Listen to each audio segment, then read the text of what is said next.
buenas a todos, estamos otra vez con la serie La historia de los videojuegos. En este caso tenemos el crack de 1983 y mucho más. Tienen la parte 1 y 2 en la descripción, así que como dijo Ryder en San Andreas, Keep up, motherfucker.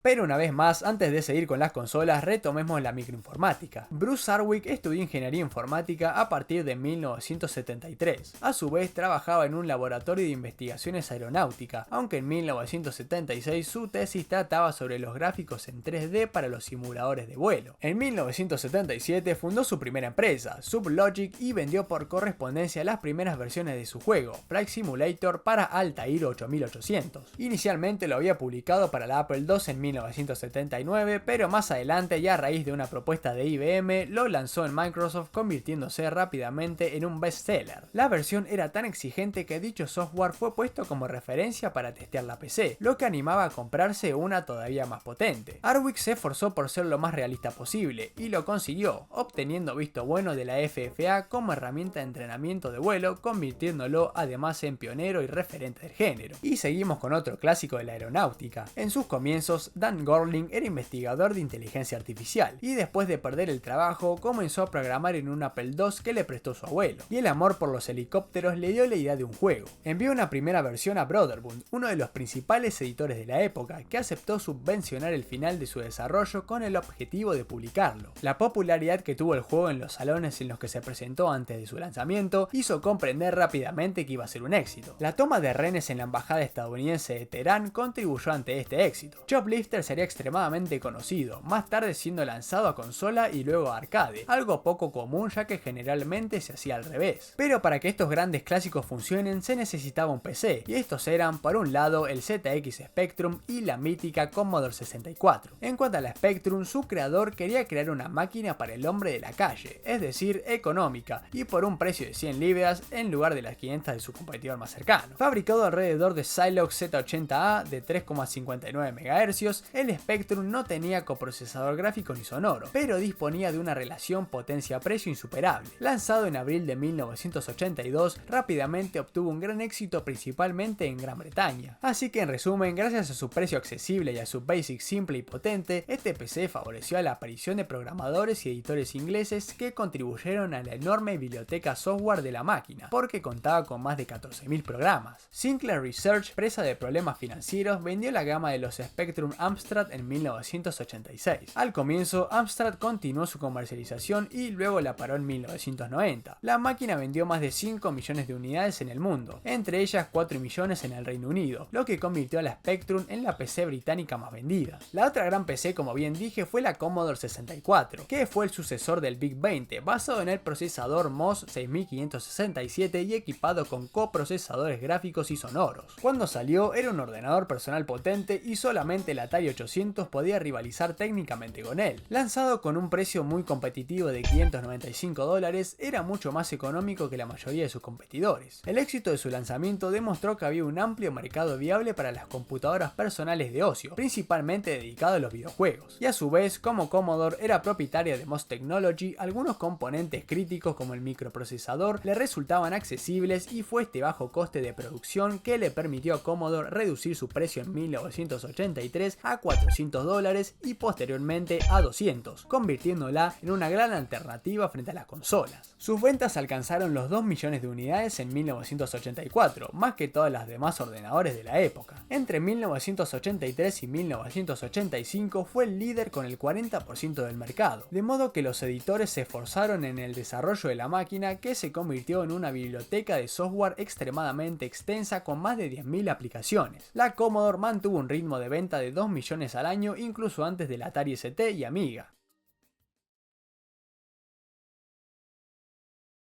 Título mítico si lo sabrá. Ultima 3 Exodus marca el fin del primer ciclo de Ultima The Age of Darkness. Richard Garriott realizó para esta obra una completa revisión de la programación que permitió sacar el mejor partido de las posibilidades al juego de Apple II, en el que hasta entonces no había habido música. Los torreones se hicieron en 3D a partir de aquel momento. Por primera vez un juego de rol micro tenía personajes animados. Ultima 3 cambió también la fórmula de sus predecesores. En lugar de controlar al único personaje del avatar, un jugador dirigió dirigía un grupo de aventureros. Los combates incluían una pantalla aparte que ofrecía posibilidades tácticas más desarrolladas. Para acabar, el lado que se cuidó más fue el de la aventura. Había que pasar el tiempo dialogando con numerosos personajes para resolver los enigmas y progresar en el juego. Fue un periodo importante de mi vida. Por un lado, escribía juegos micros con éxito. Por el otro, recibía amenazas de muerte por parte de gente que me acusaba de animar a los niños a que trabajaran para Satán. Todas estas características marcaron la evolución de los juegos de rol e inspiraron los futuros juegos del género, en particular los RPG japoneses. Junto con Wizardry, Ultima fue de los juegos más importantes de rol de comienzo de los 80, y todo gracias al ingenio de una persona. Hijo de un astronauta de la NASA, Richard Garriott nació en Inglaterra, pero creció en Texas. Cuando empezó el instituto, se interesó por los juegos de rol y la informática. Programó su primer juego, Akalavet, en 1979. Todavía era un estudiante en ese momento. Después de ponerlo a la venta en la tienda donde trabajaba durante el verano, firmó un contrato con el editor California Pacific Computer. Se vendieron 30.000 ejemplares del juego. Al año siguiente, Garriott comenzó el trabajo sobre la serie de los Ultima. Quise construir mi propia realidad a la manera de Tolkien, es decir, que primero me documenté en la historia, la cultura, el lenguaje y todo lo que podía hacer un universo creíble antes incluso de empezar la trama del juego. Era la idea fundamental de la creación de la serie. En 1983 fundó su propia sociedad, Origin System, para el tercer episodio de Ultima. Se convirtió en un editor importante de la industria de los videojuegos, a quien debemos en particular la serie de los Wing Commander a comienzos de la década de 1990. Garriott revendió la sociedad de Electronic Arts en 1992, pero continuó trabajando para ella. A mediados de la década de los 90 se lanzó el proyecto Ultima Online. El juego dio sus primeros pasos en 1997 y se convirtió en el primer MMORPG importante, abriéndole el paso a futuros éxitos del género. Tras varios conflictos por la anulación de algunos proyectos, abandonó Origin System en 1999 y fundó Destination Games. Produjo así, especialmente en colaboración con NC Soft, varios MMORPG como Lineage, City of Heroes y Tabula Rasa. Garriott abandonó NC Soft en 2008 con la idea de desprenderse del videojuego, pero lo volvió a retomar. Actualmente trabaja en Shoot of the Avatar, un proyecto con financiación de Kickstarter, curiosamente ubicado en el mundo de Ultima. En este punto, año 1983, aparecería otra gran empresa. One on One, Dr. J vs Larry Bird, contrastaba con los videojuegos de la época que tenían personajes abstractos. Fue el primero que llevó a la escena a atletas de verdad. Trip Hawkins, a la cabeza de Electronic Arts, anticipó el uso de las licencias deportivas en los videojuegos. Negoció los derechos para usar la imagen y el nombre de Julius Irving y de Larry Bird por $25.000, una suma bastante aceptable para la época. El juego ofreció una dinámica particularmente bien pensada, con un repertorio de acciones posibles, aunque solo había un botón en el joystick. A pesar de las limitaciones de la época, consiguió restituir el estilo y las capacidades de cada uno de los jugadores. Por ejemplo, Julius Irving era más rápido y estaba más rato en el aire, mientras que Larry Bird era mejor en defensa y para el tiro a distancia. One on One fue el primer juego del género de PC que superó las 100.000 copias vendidas. La implicación de las celebridades que inauguró y algunas de sus características innovadoras revolucionaron los juegos deportivos. Diplomado en Harvard, empleado en Apple como director de marketing, Trip Hawkins tuvo la idea de crear una sociedad de edición de juegos micro cuando descubrió las primeras computadoras personales. Abandonó Apple y fundó Electronic Arts en 1982. Su ideología era considerar a los creadores de juegos como artistas. Se rodeó entonces de los mejores talentos independientes de la época como Dan Bunten y John Freeman. Rápidamente tomó conciencia de la importancia de las licencias deportivas y firmó la franquicia más duradera y vendida de EA, John Madden Football, en 1988. Poco a poco, Electronic Arts se convirtió en uno de los grandes actores de la industria. Cuando estaba en Apple, tuve la oportunidad de trabajar con ingenieros brillantes y apreciaba que pensaran y actuaran como artistas. En aquella época no se les veía así, ni mucho menos. Luego estudié la industria de la música, la edición y Hollywood. Cuando fundé Electronic Arts, la gran idea era tratar a los desarrolladores como artistas. Al ver llegar la revolución 3D y CD-ROM, Hawkins abandonó EA en 1992 para fundar 3DO Company. Su finalidad era crear una consola de salón, pero algunos errores estratégicos y la competencia de las nuevas consolas de 32 bits japonesas impidieron que la 3DO tuviera éxito. La sociedad volvió a centrarse en la edición en 1996. En 2003 la 3DO quebró. Hawkins fundó entonces Chocolate Factory, un estudio de desarrollo de juegos para teléfonos móviles. Trip Hawkins es una figura imprescindible de la industria de los videojuegos, la octava que entró en el Salón de la Fama de la Academia de las Artes y Ciencias Interactivas.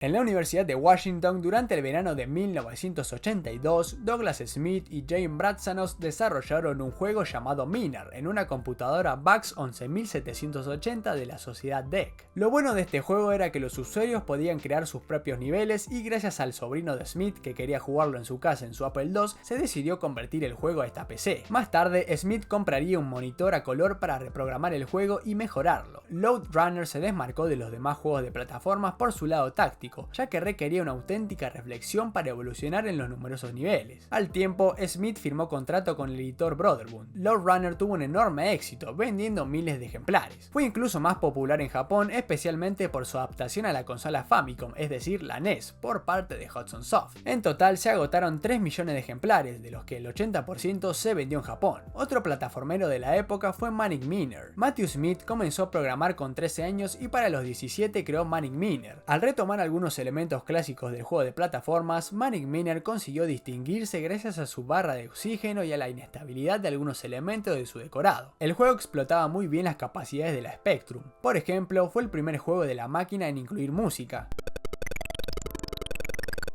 Además, su nivel de diseño estaba perfectamente ideal, un clásico imprescindible del género. Más allá de los juegos de plataforma, hubo otros títulos que revolucionaron la industria en muchos sentidos. Dan Bunten se inspiró en una novela de Robert A. Heinlein, Time Enough for Love, para crear este juego de gestión y estrategia para multijugadores revolucionario, llamado Planet Pioneers durante su desarrollo. Mule se basaba en la gestión de recursos y empleaba una gran variedad de principios económicos, de modo que había todo un ecosistema y varias tareas que hacer, como subastar terrenos, apostar en el pub, cazar una bestia conocida con el nombre de Wumpus y agarrar objetos y venderlos. La finalidad era poseer lo más posible antes de que la nave fuera a buscar a los robots. Fue uno de los primeros juegos que usó acertadamente el modo multijugador. A pesar de su éxito comercial relativamente modesto, Mule es un juego de culto. Fue una fuente de inspiración para game designers como Sid Meier y Will Wright, que lo consideraron como uno de los mejores juegos de todos los tiempos. Chip Hawkins quería los derechos de Cartels and Cutthroats, un juego que había escrito para SSI, pero el editor no quería ceder. Le dije que podría ser uno mejor que el original. 9 meses más tarde comercializábamos Mule para Atari 800. Dan Bunten encontró su filosofía del game design en la infancia. Con respecto a este tema dijo: cuando era pequeño, los únicos momentos en los que mi familia no era disfuncional fueron cuando jugábamos a juegos de mesa, por lo que creo que los juegos son una excelente manera de socializar. Obtuvo su diploma de ingeniero industrial en 1974 y programó juegos de aventura textuales. Su hobby orientó su carrera profesional. Dio con el editor SSI en 1979. En 1983 fundó Ozark Software y llamó la atención de Trip Hawkins. A partir de ese momento, Electronic Arts editó los juegos del desarrollador, comenzando con Mule, después por Seven Cities of Gold en 1984, su mayor éxito comercial. Luego se uniría a Microprose, que más tarde desarrollarían Civilization, aunque Bunten no estuvo implicado en este proyecto. Cuando falleció en 1998, fue considerado por sus homólogos, en particular por Bill Wright, quien más tarde le dedicaría Sims,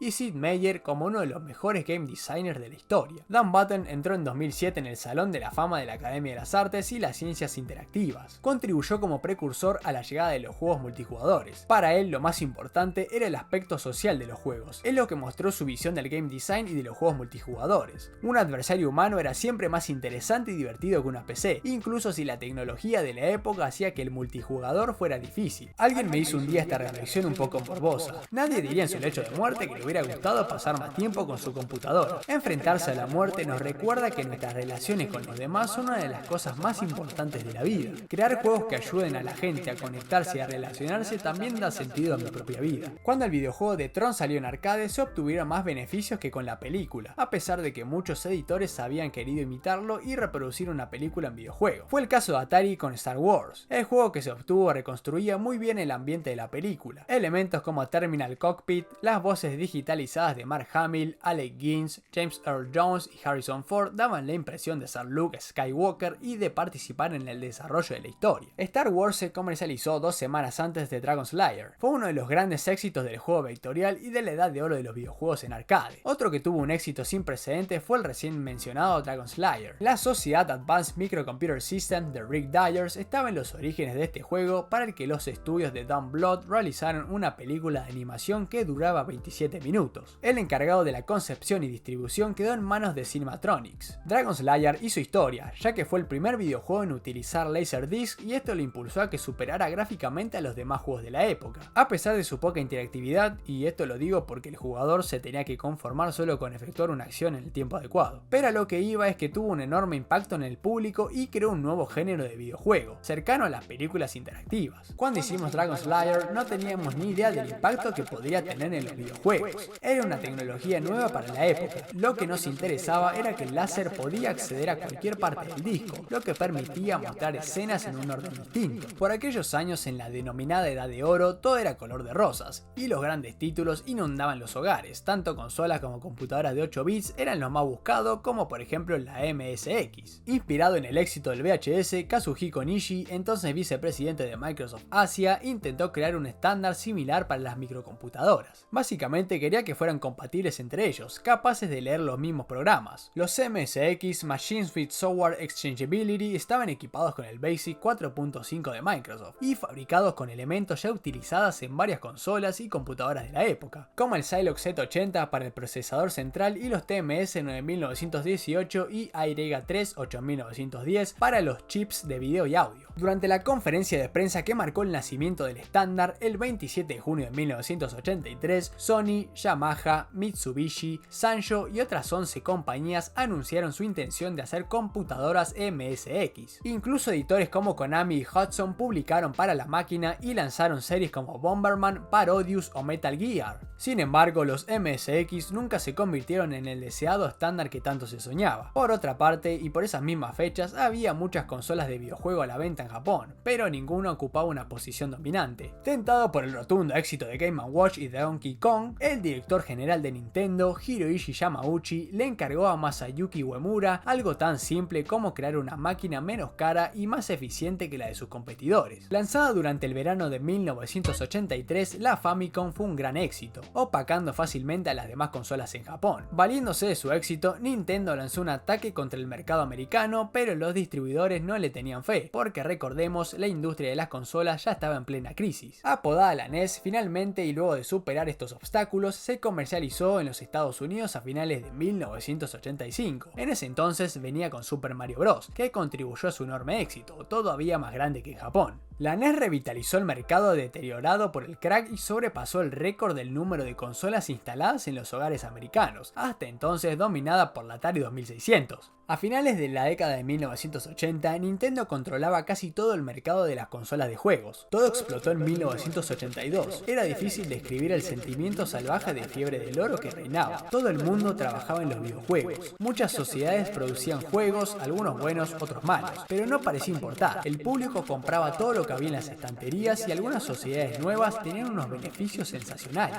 Lo veníamos nombrando bastante y finalmente el desastre llegó. En 1982, la industria del videojuego estaba en plena efervescencia. Atari presentaba un crecimiento excepcional y a pesar de que dominaba ampliamente la industria, otras sociedades intentaron aprovechar la expansión del mercado del videojuego. Esto fue posible gracias a la victoria de Activision frente a la disputa que tuvo contra Atari. Después de este proceso, la 2600 se convirtió oficialmente en una plataforma abierta para editores terceros. En resumen, la enorme cantidad de consolas Atari 2600 instaladas en hogares y el éxito de Activision motivaron a numerosos editores a producir cartuchos para dicha consola. Las decenas de editores que proliferaron en 1982 desaparecieron rápidamente en 1983. La hecatombe financiera fue tan grande como los beneficios del boom. Numerosas sociedades quebraron y muchos perdieron su empleo y su carrera se fue a pique durante el crack. Barrió una generación entera de diseñadores. A pesar de una actividad que continuó progresando en 1982, Atari sufrió muchos reveses. El primero fue la adaptación a la consola de Pac-Man, una versión bastante mala, pero a pesar de todo fue el título más vendido de la 2600, aunque solo se vendieron 7 millones de copias de las 12 millones producidas. El segundo tuvo mucho más ruido. Después de haber pagado 25 millones de dólares por los derechos de la película ET, Atari enterró más de 1 millón de juegos sin vender en el desierto. Pero más allá del fracaso comercial de estos dos sucesos, fueron las imágenes de este último las que desataron un gran gran desconcierto en la industria, pero esto no explica por sí mismo las enormes pérdidas de la sociedad al año siguiente, y mucho menos el hundimiento de la industria del videojuego. Los primeros signos del crack aparecieron a finales del año 1982, cuando Warner Communications anunció el 7 de diciembre una proyección de los resultados de Atari, con un crecimiento del 10 al 15% de los beneficios. Esto sonaba bastante bien, menos para los analistas de Wall Street que esperaban un crecimiento del 50% de la empresa que había experimentado la expansión más rápida en la historia de los Estados Unidos. Las acciones de Warner cayeron. Sin embargo, casi ninguno de los observadores de la industria vio la caída de las acciones de Warner como el signo de una crisis, sino como una oportunidad. Atari era el actor principal de la industria y el hecho de que perdiera terreno era una buena noticia para sus competidores que podían introducirse en este mercado siempre en expansión. En consecuencia, los fabricantes de consolas se lanzaron a una guerra de precios. Atari bajó el precio de su consola a $125 para resistir la llegada de la ColecoVision. Mattel no se quedó atrás y bajaría el precio de la Intellivision a $150 y para el verano de ese mismo año a $69. Por su lado, los distribuidores y revendedores aumentaron los pedidos de consolas y de juegos, por miedo a no poder responder a la futura demanda de consolas. Además de esta sobreestimación de los distribuidores y de los revendedores, el público se dejó de interesar. Atari no consiguió imponer una consola que tomase el relevo de la ya anticuada 2600. Estos dos factores simultáneos generaron stocks gigantescos de productos sin vender a partir del verano de 1983, por lo que muchas sociedades creadas durante el boom no fueron capaces de vender los juegos que producían. La espiral de la bajada de precios de las consolas tuvo un impacto real. Rápidamente los precios de las máquinas cayeron, perdiendo de $50 a $70 en un periodo de 18 meses. Y cuando vendes 2 o 3 millones de máquinas perdiendo $70 en cada una, puedes hablar de pérdidas significativas.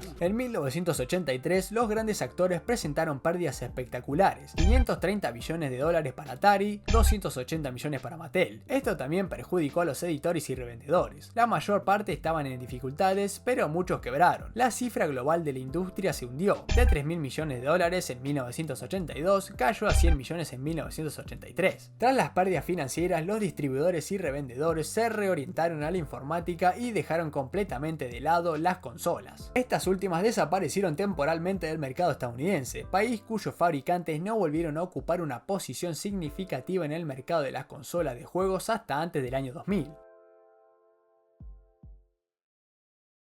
I had you pegged as more of a woman in every port kind of guy. Don't I wish? No, this was Francis Drake's ring. I, kind of inherited it. Sic Parvis Magna? Greatness from small beginnings. It was his motto.